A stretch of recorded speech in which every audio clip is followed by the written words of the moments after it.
You know that moment when your entire world crumbles in the span of 5 seconds? Yeah, well, mine happened on a Tuesday evening while I was standing in my own kitchen, wearing that ridiculous Kiss the Cook apron my wife bought me for our anniversary 3 years ago. The irony wasn't lost on me then, and it sure as hell isn't lost on me now.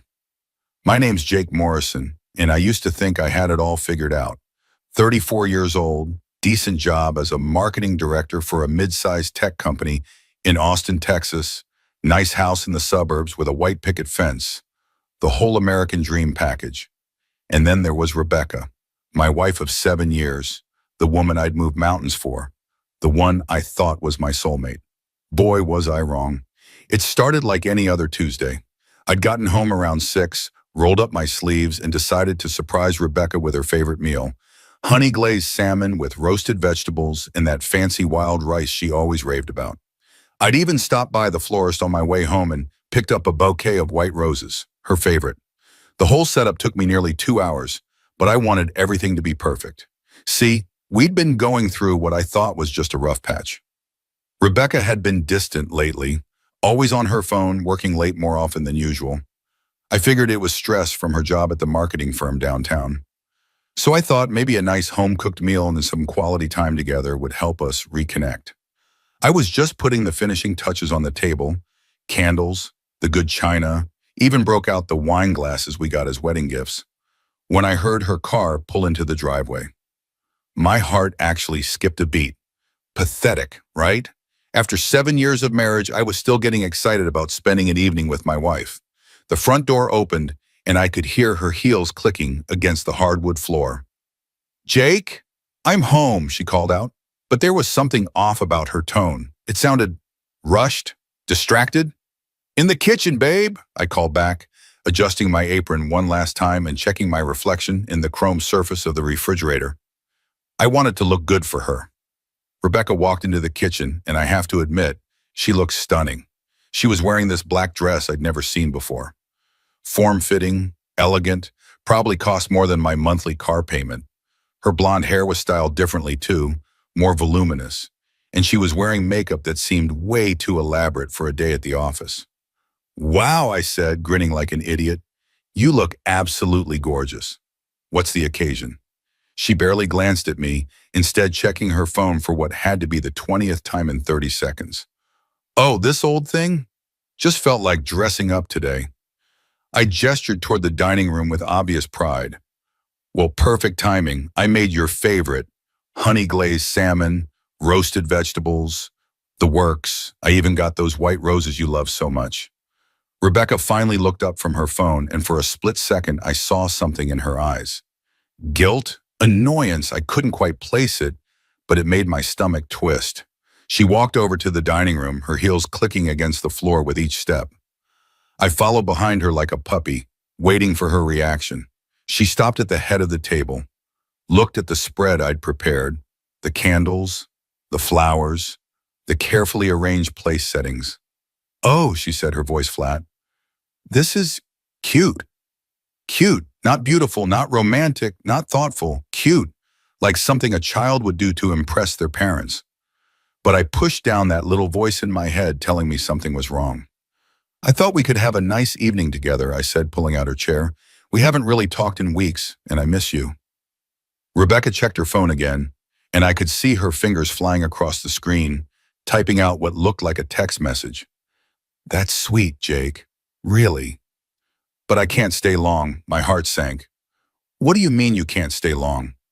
"It's Tuesday night. We don't have any plans." She finally put her phone down and looked at me, but there was no warmth in her eyes. None of that spark that used to make my knees weak. "I'm going out." "Going out? Where?" "Just out with some friends from work. We're having drinks to celebrate closing the Johnson account." Something about the way she said it didn't sit right with me. Rebecca had never been much of a social drinker, and she'd certainly never mentioned anything about celebrating work victories with her colleagues before. Plus, she was dressed like she was going to a high-end restaurant, not some casual after-work drinks. "On a Tuesday night?" I pressed. "And you're wearing that dress to grab drinks with co-workers?" Her jaw tightened slightly. "What's wrong with this dress?" Nothing's wrong with it. It's just, I don't know, seems pretty fancy for work drinks. Rebecca picked up her purse and checked her reflection in the hallway mirror. Well, I like to look nice. Is that a crime? I felt like I was walking through a minefield. Every word I said seemed to irritate her more. Of course not. I just thought maybe we could… Jake! She cut me off with a tone I'd never heard her use before. Sharp. Final. The dinner looks cute, okay? Really cute. But I'm going out with my friends. We'll do this another time. There it was again. Cute. And the way she paused before saying friends sent a chill down my spine. How late will you be? I asked, trying to keep my voice casual. I don't know. Don't wait up. She was already heading toward the door when her phone buzzed. She glanced at it, and her whole face lit up. The kind of expression I hadn't seen her give me in months. A genuine smile, eyes sparkling, cheeks flushing slightly. Actually, she said, typing back quickly, I should probably head out now. Traffic, you know. But here's the thing about being married to someone for 7 years. You learn their tells. Rebecca only got that particular look on her face when she was excited about something. Really excited. And she only bit her lower lip like that when she was thinking about something that made her nervous in a good way. The same way she used to look at me. Who's texting you? The question slipped out before I could stop myself. Her head snapped up, and for just a moment, I saw panic flash across her face. What? Your phone. You've been checking it constantly since you got home, and whoever just texted you made you smile bigger than you have in weeks. So I'm asking, who is it? Rebecca's cheeks flushed red, but not from embarrassment, from anger. Excuse me? Are you monitoring my phone now? I'm not monitoring anything. I'm just observing that my wife seems more excited about whoever's texting her than she does about spending an evening with her husband. Don't be ridiculous, Jake. Am I being ridiculous? Because from where I'm standing, it looks like you couldn't care less about this dinner I spent 2 hours preparing. You're dressed like you're going on a date, and you're practically glowing every time your phone buzzes. She was quiet for a long moment, and I could see her internal struggle. Part of me hoped she'd sit down, apologize, and we'd work through whatever was going on. But the other part of me, the part that had been picking up on all these little signs for weeks, knew better. Look, she said finally, I appreciate the dinner. I really do, but I made plans and I'm not going to cancel them just because you decided to surprise me without asking first. Without asking first? I'm your husband, Rebecca. I shouldn't have to ask permission to cook dinner for my own wife in my own house.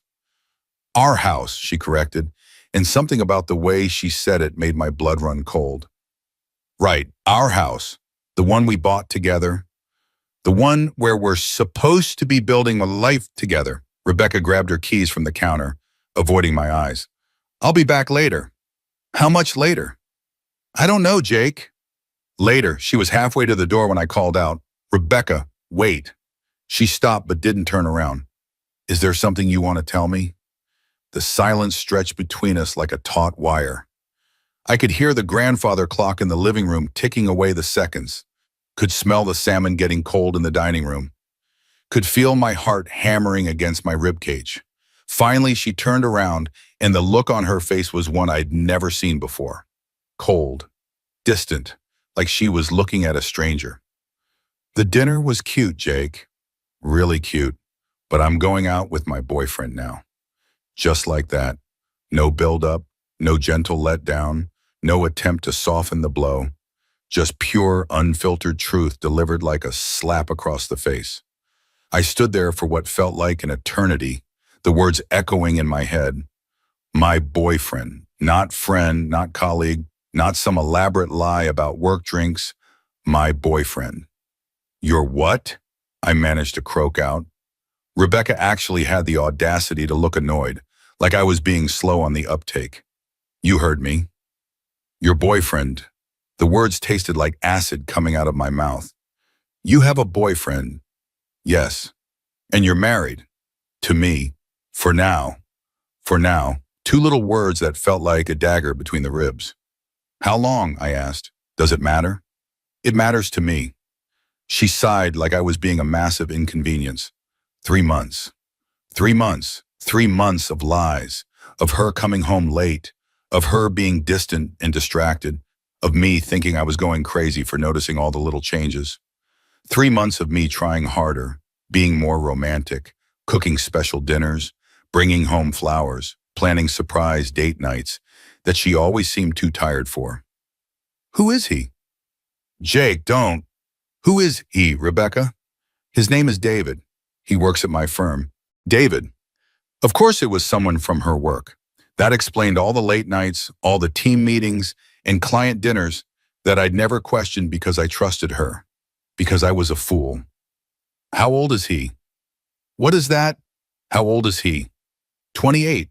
6 years younger than me, 6 years younger than her. I felt sick. And you're in love with him. It wasn't a question. I could see it written all over her face. The glow, the excitement, the way she kept checking her phone. All the things she used to do for me. Yes, she said simply. The honesty was almost worse than the betrayal. At least if she tried to lie, tried to spare my feelings, I could have held on to some illusion that she still cared about me. But this casual admission, delivered with all the emotion of someone reading a grocery list, was devastating. So what now, I asked. You just walk out that door and go have dinner with him while I sit here with this romantic meal I prepared for my cheating wife. Don't call me that. What? Cheating, but that's what you are, Rebecca. You're a cheater, a liar, a cheating liar who's been playing house with me while screwing some 28-year-old from your office. Her face flushed red again. You don't understand. I understand perfectly. You met some young guy at work, got caught up in the excitement of an affair, and now you've decided your husband of 7 years is just an inconvenience to be disposed of. It's not like that. Then what is it like? Please explain it to me, because I'm having a hard time understanding how my wife can stand in our kitchen, wearing a dress that probably costs more than most people's rent, and casually mention that she's leaving me for her boyfriend. Rebecca's phone buzzed again, and instinctively she glanced at it. The same expression crossed her face, that look of anticipation and joy that used to be reserved for me. He's waiting for you, Triumphant, I said. Jake, go ahead, read it. I'm sure it's very important. She hesitated for a moment, then looked at her phone. I watched her face transform as she read whatever message young David had sent her. A smile spread across her lips, her eyes softened, and she actually giggled. Giggled, like a teenager with her first crush. You know what the worst part is? I said. It's not even that you're cheating on me. It's that you clearly haven't been this happy in months, maybe years, and I was too stupid to realize it wasn't because of anything I was doing wrong. It was because you'd already checked out of our marriage. She finally looked up from her phone. Jake, I never meant for it to happen this way. But you're not sorry it did. She was quiet for a long moment. No, I'm not sorry. At least she was honest. Brutally, devastatingly honest. So what's the plan? I asked. You file for divorce, take half of everything, and ride off into the sunset with David? We haven't talked about specifics yet, but that's the general idea, I suppose. I looked around our kitchen, at the granite countertops we'd saved up for 2 years to afford, at the custom cabinets I'd installed myself one weekend, at the little herb garden she'd planted by the window that I'd been carefully maintaining even though she'd lost interest in it months ago. And David knows you're married. Of course he knows. And he's okay with dating a married woman. We're not just dating, Jake. We're in love. There it was, the final nail in the coffin. Not just dating, not just having an affair, but in love. Head over heels, planning a future together. Can't wait to start their new life kind of love. Her phone buzzed again. This time she didn't even try to hide her reaction. She smiled, typed back quickly, then looked at me with obvious impatience. I really need to go. Of course you do. Can't keep young David waiting. Don't be like this. Like what? Upset that my wife just told me she's leaving me? Angry that you've been lying to me for 3 months? Hurt that you're standing here checking your phone every 30 seconds while delivering the news that's going to destroy my life? You're being dramatic. Dramatic, right. Because finding out your wife is cheating on you and plans to leave you is just another Tuesday evening occurrence that shouldn't warrant any emotional response. You're right, I said, untying my apron. I'm being dramatic. Here you are, looking absolutely stunning, about to go out with the man you love, and I'm making it all about me. How selfish of me. She narrowed her eyes. Are you being sarcastic? Would I do that? Rebecca grabbed her purse and checked her reflection one more time in the hallway mirror. We'll talk about this later. When? I don't know. Soon? Tomorrow? I don't know, Jake. David and I were thinking of going away for the weekend. Of course they were. Probably some romantic getaway to a bed and breakfast in the hill country. The kind of place I used to take her for our anniversaries. The kind of place she'd started making excuses not to go to. Well, don't let me keep you, I said. Have fun on your date. She paused at the door. Jake, I know this is hard. Do you? Do you really know that this is hard? Because from where I'm standing, it looks like you've been planning this conversation for weeks, maybe months. You've already emotionally divorced me, moved on, fallen in love with someone else. This isn't hard for you, Rebecca. This is liberating. She didn't deny it. She just stood there, key in hand, looking like she wanted to say something but couldn't figure out what. Go, I said finally. Your boyfriend is waiting. And she did. She walked out that door without another word, leaving me standing in our kitchen with 2 plates of perfectly prepared salmon, a bouquet of white roses, and the ruins of what I'd thought was a solid marriage. I listened to her car start up, heard her back out of the driveway, watched through the window as her taillights disappeared down our street. Then I stood there in the silence of our house, my house now, I supposed, and tried to process what had just happened. My wife of 7 years had just casually informed me that she'd been cheating on me for 3 months, was in love with her affair partner, and was leaving me. And she'd done it with all the emotional investment of someone canceling a dinner reservation. But here's the thing about moments like these, they have a way of clarifying things. All those months of feeling like something was off, of second-guessing myself, of trying harder to win back affection that was already gone, suddenly made perfect sense. I wasn't going crazy. I wasn't being paranoid. I was being played. And Jake Morrison doesn't like being played. I walked into the dining room and looked at the romantic dinner I'd spent 2 hours preparing. The candles were still flickering, casting shadows across the white roses. The salmon was getting cold, but it still smelled amazing. The wine was perfectly chilled. Too bad to let it all go to waste. I poured myself a glass of wine, a nice Chardonnay I'd been saving for a special occasion. Well, this was certainly special, just not in the way I'd imagined. Then I sat down at the head of the table and started eating. The salmon was perfect, flaky, sweet from the honey glaze, with just the right amount of seasoning. The vegetables were roasted to perfection, caramelized on the outside and tender on the inside. Even the wild rice had that perfect texture Rebecca always raved about. She was right about one thing. It was cute. Cute that I'd thought a home-cooked meal could compete with the excitement of a new affair. Cute that I'd believed our marriage was worth fighting for. Cute that I'd been so naive. But as I sat there eating my dinner for one, washing it down with wine that cost more than most people spend on groceries in a week, I realized something important. I wasn't just hurt. I wasn't just angry. I was furious. Rebecca thought she could just waltz out of our marriage without any consequences. She thought she could humiliate me, betray me, lie to me for months, and then skip off into the sunset with her boy toy while I sat here feeling sorry for myself. She was wrong. I finished my meal, blew out the candles, and walked upstairs to our bedroom. My bedroom now. Rebecca's side of the closet was noticeably emptier than it had been that morning. She'd been planning this for a while, gradually moving her favorite clothes and personal items out of the house, probably to David's apartment. I sat down at my computer and opened a new browser window. Time to do a little research. David Mitchell, 28 years old, account executive at Henderson and Associates Marketing. Graduated from UT 3 years ago with a degree in communications. Single, no kids, drives a silver BMW that daddy probably bought him. Lives in a trendy apartment complex downtown, the kind with a rooftop pool and a concierge service. Social media made it incredibly easy to learn about people these days.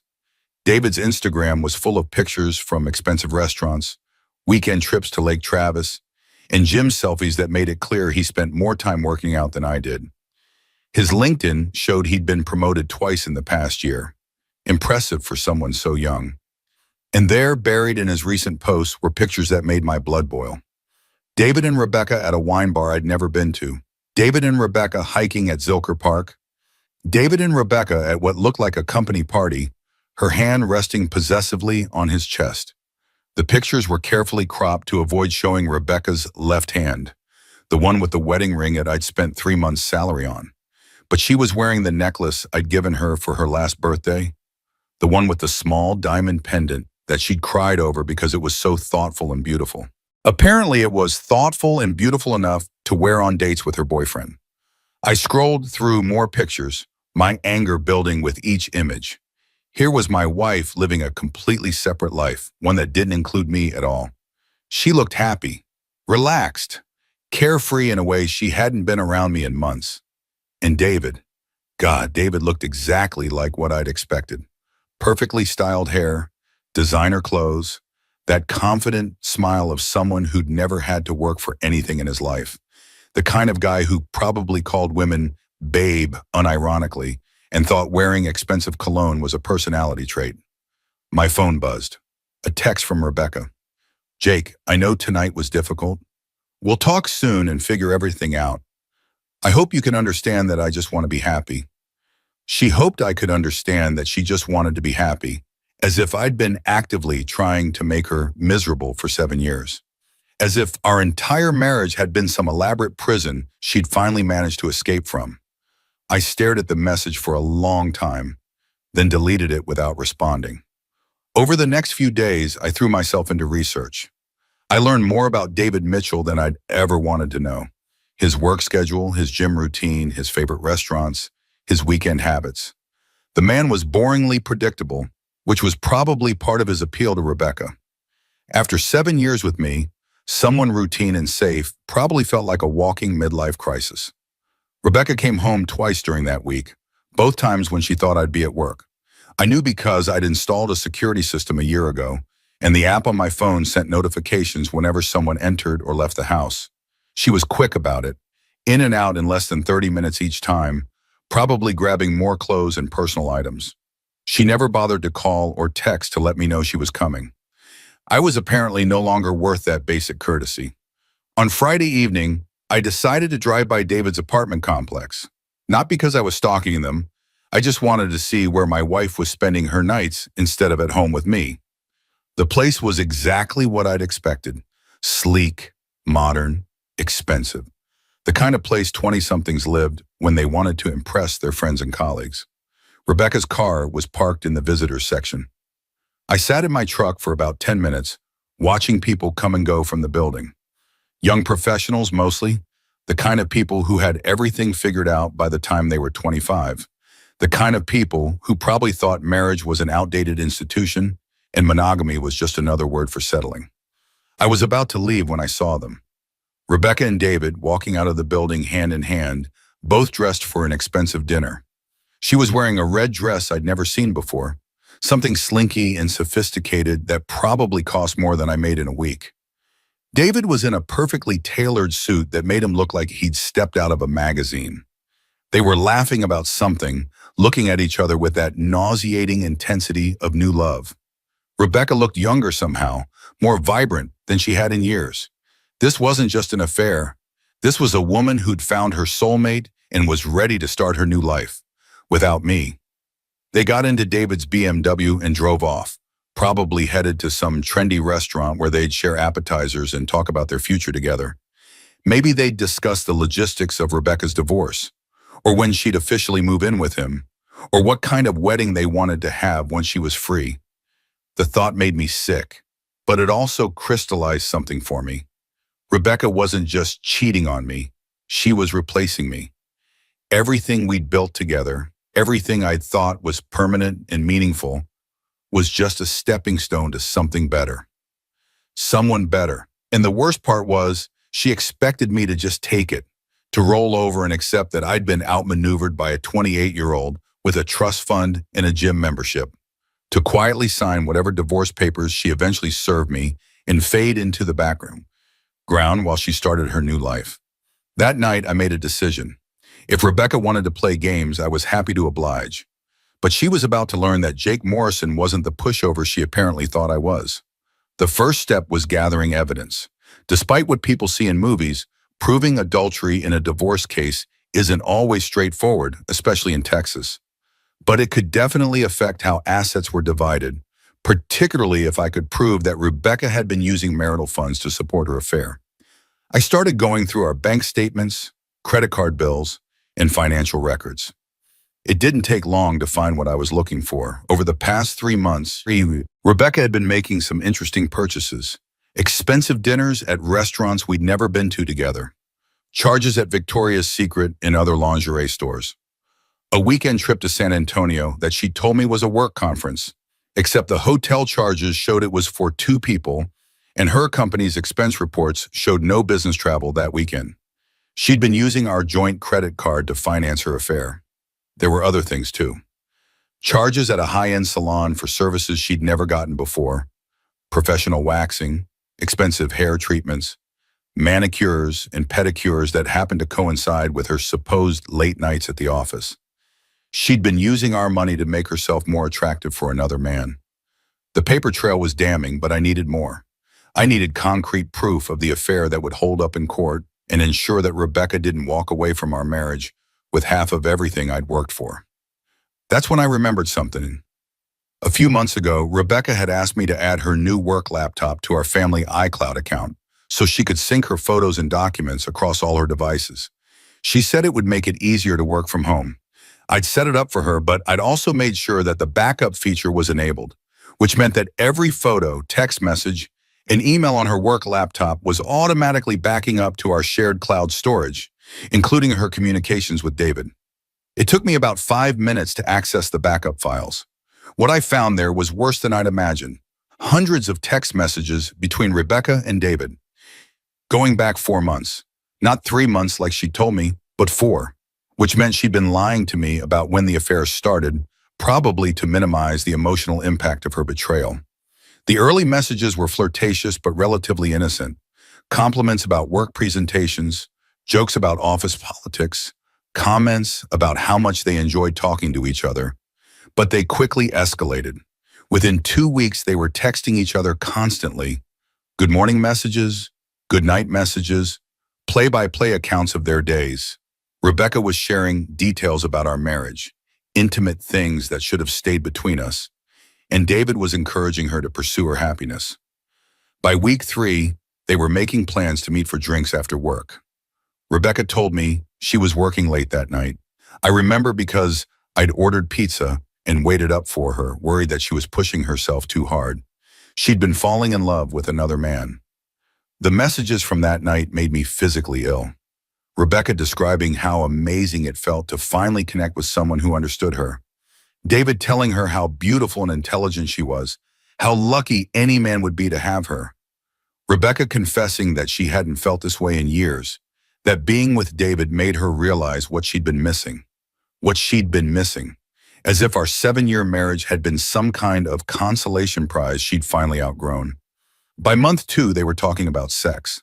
A lot. Explicit messages about what they wanted to do to each other, detailed descriptions of their physical encounters, comparisons between David and me that left no doubt about who was performing better in that department. Apparently, young David had skills that her boring old husband lacked. The most recent messages were the worst. Rebecca talking about how she couldn't wait to be free, how she was tired of pretending to be happy in her marriage, how she was ready to start her real life with David.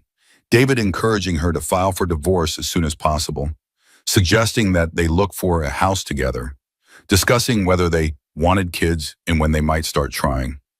They were planning their entire future together while I sat at home like an idiot, trying to save a marriage that had already been over for months. But the message that really got to me was from 3 days ago, the morning after our disastrous dinner. Rebecca describing the scene to David in excruciating detail, how I'd made this pathetically romantic dinner, how desperate and clueless I'd seemed, how she'd almost felt sorry for me until she remembered that she was finally free to be happy. She'd called my romantic gesture pathetically romantic to her boyfriend, using our shared credit card to pay for the phone that she used to mock the husband who'd spent 2 hours trying to show her how much he loved her. That was it. That was the moment I stopped feeling sorry for myself and started planning my revenge. See, Rebecca had made one crucial mistake. In her rush to start her new life, she'd gotten sloppy about covering her tracks. She'd left a digital trail that could destroy her professionally and personally, and she'd been using marital assets to fund an affair, which was going to make her divorce a lot more expensive than she'd anticipated. But more importantly, she'd underestimated me. She'd assumed that Jake Morrison was just going to roll over and accept his fate like a good little husband. She'd figured I'd be too hurt, too shocked, too devastated to fight back effectively. She was wrong. The next morning was Saturday. Rebecca texted me around 10 to let me know she'd be by later to pick up more of her things. She asked me to make sure I wasn't there when she came by, as if my presence in my own house would be an inconvenience for her. I texted back that I'd be running errands and would make sure to give her space. Then I drove to Kinko's and printed out every text message, every email, every piece of evidence I'd collected over the past week.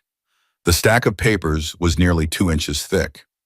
I organized it chronologically, highlighted the most damaging sections, and put together a comprehensive timeline of Rebecca's affair. Next, I made copies, lots of copies. One set went to my lawyer, a guy named Tom Richardson who'd handled my business contracts for years. Tom was good at his job and had no patience for people who tried to cheat the system. He was going to love this case. Another set went into a safety deposit box at my bank. Evidence this valuable needed to be protected. But the most important copies were going to people who needed to know exactly what kind of person Rebecca really was.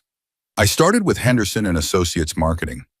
Rebecca and David's employer had a very strict policy about office relationships, particularly between senior employees and subordinates. David was technically Rebecca's junior in the company hierarchy, which made their affair not just adultery, but also a violation of corporate policy that could result in termination for both of them. I crafted a professional email to the HR department, complete with documentation showing that Rebecca and David had been conducting their affair during work hours, using company resources, and potentially creating a hostile work environment for other employees. I included screenshots of their text messages discussing sexual encounters in the office, their use of company credit cards for personal dinner dates, and Rebecca's admission that she'd been distracted at work because of her relationship with David. The email was sent to HR, the company president, and the managing partners. In a firm that prided itself on professionalism and family values, this kind of scandal was exactly the type of thing that could destroy 2 careers overnight. Next, I sent a carefully worded message to Rebecca's family, her parents, her sister, her brother, even her grandmother, who still sent us Christmas cards every year. I didn't include the explicit text messages. I had some class, but I did provide a factual account of Rebecca's affair, including dates, locations, and financial evidence of her betrayal. Rebecca had always been the golden child in her family, the successful daughter who'd married well and seemed to have everything figured out. Her parents had always treated me like I'd won the lottery when I married their perfect daughter. They were about to learn that their perfect daughter was a cheating liar who'd been using her husband's money to conduct an affair with a younger man. I also sent copies to our mutual friends. Every couple we'd socialize with, every person who'd attended our wedding, every friend who'd ever made a comment about what a perfect couple we were. Some of them probably suspected something was going on, but most of them were going to be blindsided by the truth. David wasn't forgotten either.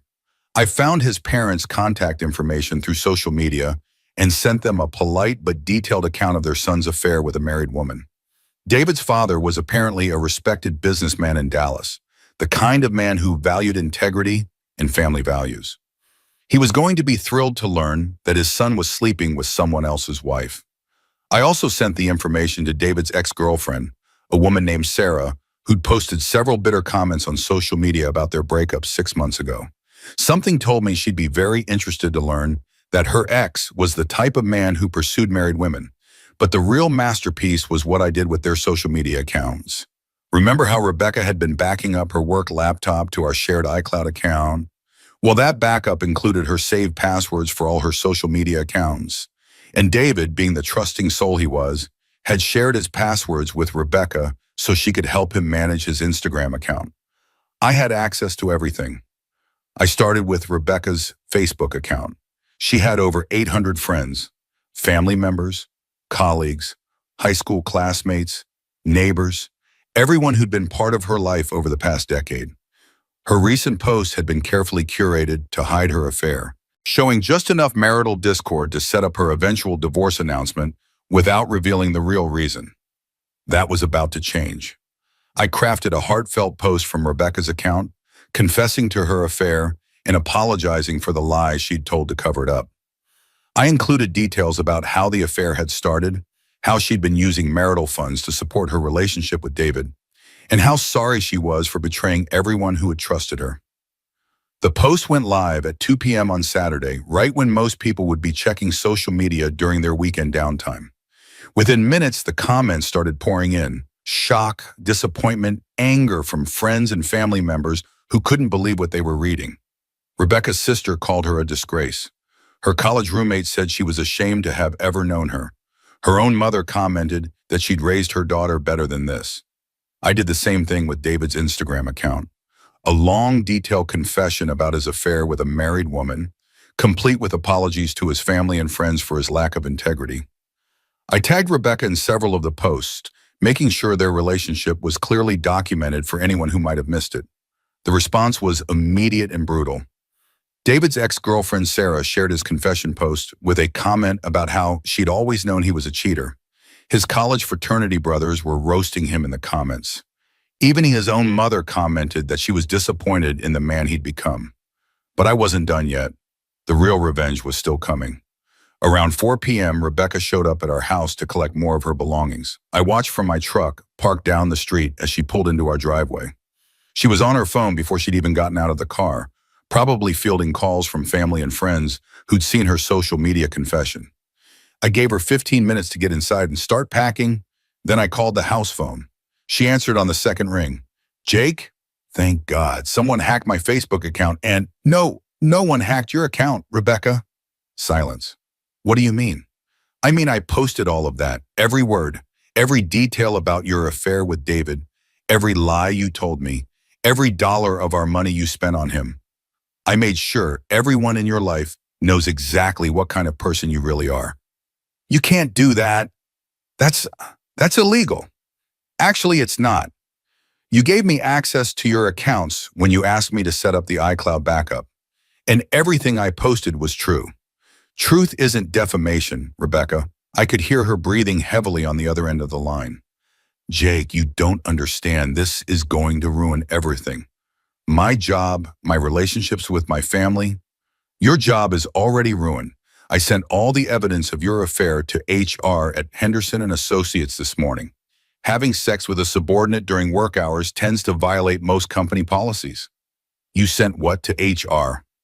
Every text message, every email, every piece of evidence showing that you and David have been conducting your affair on company time using company resources. I'm pretty sure sleeping with junior employees is against the code of conduct you signed when you got promoted to senior account manager. Jake, please. You're destroying my life. No, Rebecca. You destroyed your life when you decided to cheat on your husband with some kid from your office. You destroyed it when you spent 4 months lying to me while using our money to finance your affair. You destroyed it when you stood in our kitchen and told me our marriage was cute, but you were going out with your boyfriend. I could hear her starting to cry, but I felt no sympathy. Not after what she'd put me through. All I did was make sure people knew the truth about who you really are. But David didn't do anything wrong. He's not married. He doesn't deserve to have his life ruined. David pursued a married woman, helped her lie to her husband for months, and encouraged her to break up her marriage. He deserves whatever he gets. Jake, please, I'm begging you, delete the posts. I'll do anything. Anything? Really? Yes, anything. Okay, I want you to come home. I want you to end your affair with David. I want you to quit your tote and find work somewhere else.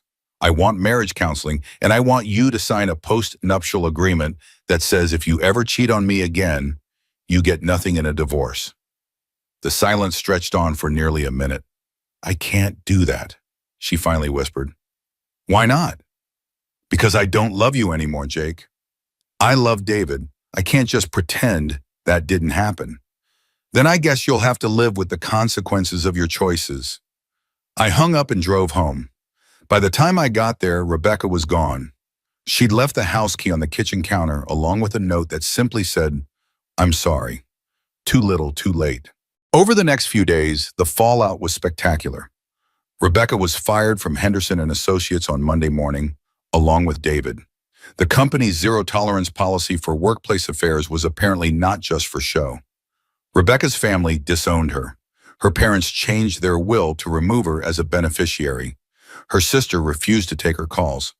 Even her grandmother sent a scathing letter about how disappointed she was in her granddaughter's behavior. David's life wasn't much better. His father cut off his trust fund and demanded he move out of the downtown apartment that Daddy had been paying for. His ex-girlfriend, Sarah, had posted their private breakup texts showing that David had been cheating on her too, which destroyed his reputation with their mutual friends. The best part was watching their social media accounts over the following weeks. Both Rebecca and David tried to control the narrative, posting explanations and justifications for their behavior. But the internet never forgets, and screenshots of their affair confession posts kept circulating no matter how many times they deleted them. Rebecca tried to reach out to me several times. Emails, texts, even showing up at my office one day begging me to help her fix the mess I'd created. But I was done. I'd given her 7 years of my life, and she'd thrown it away for 3 months of excitement with a younger man. The divorce was finalized 6 months later. Thanks to the evidence of her adultery and financial infidelity, Rebecca got almost nothing. No alimony, no claim to my retirement accounts, no share of the house equity. She got to keep her car and her personal belongings, and that was it. The last I heard, she was working as a receptionist at a small marketing firm in San Antonio, making about a third of what she used to earn. David moved back in with his parents and was working at his uncle's insurance agency, a far cry from the high-powered career he'd been building in Austin. They broke up about 3 months after the divorce was final. Apparently, love doesn't last long when you're both unemployed and living with your parents. As for me, I kept the house, rebuilt my savings, and started dating again about a year later. I met a wonderful woman named Jennifer who appreciates romantic dinners and doesn't think loyalty is something you can just discard when someone more exciting comes along. Rebecca made one final attempt to contact me about 6 months ago. She sent a long letter apologizing for everything, saying she'd made a terrible mistake and asking if there was any way we could reconcile. She said she'd realized that what she had with David wasn't real love, just infatuation, and that she missed the stability and security of our marriage. I read the letter once, then threw it in the trash. Some mistakes you don't get to take back, some betrayals can't be forgiven, and some people don't deserve second chances. Rebecca thought she could have her cake and eat it too. She thought she could string me along while she explored her options, then discard me when she found something better. She thought she could control the narrative and manage the fallout from her choices. She was wrong about all of it. The dinner was cute, Rebecca, but my revenge was instant.